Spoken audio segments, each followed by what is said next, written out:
Welcome to the shop, and today we're going to be doing our first episode of a tool breakdown. Now in this box, I have a Rivnut tool.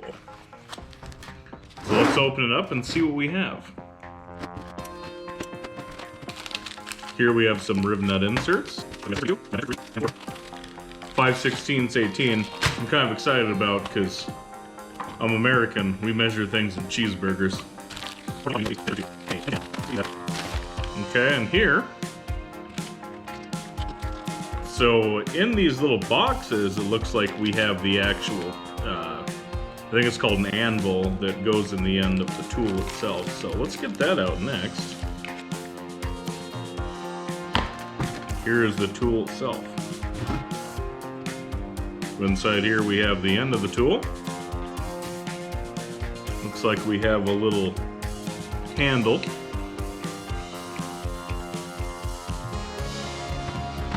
We have the tool here for tightening these inserts. And this looks like the driver that will go in the end of this. So as you can see behind me, I got the skid plate I'm working on for that Chevy. And I need to put some Rivnuts in it. I also need to put some in the truck, that way I can attach the skid plate. So let's get the camera set up and I'll show you how we use this. If we look here at the instructions, it gives you a drill size for the size of the insert. For the license plate section, we're going to be using 1/4 which calls for a 23/64 drill bit. So grab one of those, we'll get that drilled, and we'll get the Rivnut tool set up. So here we have the mark out for our holes. I'm going to drill it with a 1/4" pilot. Now that we have our pilot, we're going to switch and drill it at 23/64. Now, I have inserted the 1/4 mandrel. I've tightened this down against the head.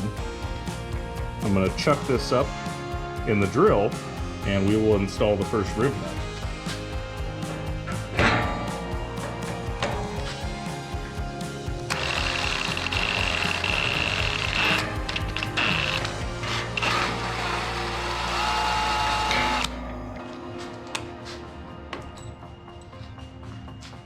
Now hopefully from the back, you'll be able to see it get squished down.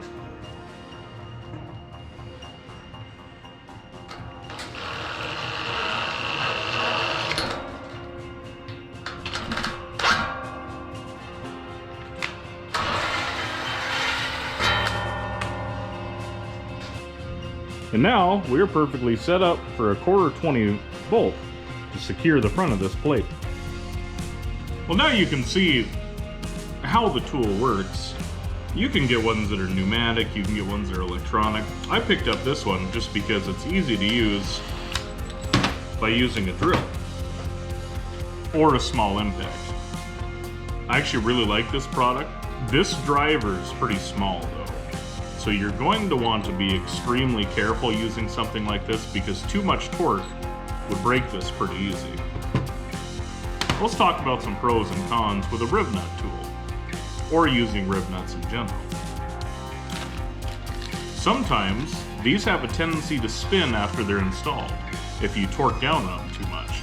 And depending on where you put them, that can be a major inconvenience. So sometimes, when using steel, people will actually tack weld or TIG weld these inserts in after the fact, which kind of defeats the purpose of how simple these are to use.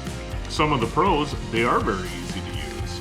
You can install these at fenders for attaching things. A perfect example is that skid plate, to where it's hard to get to the back side of it, to where all I have to do is run a nut from the front in. So follow along for more tool breakdowns in the future and all the other videos we've been putting out. This has been Steel Dog Fabrication, dusting out.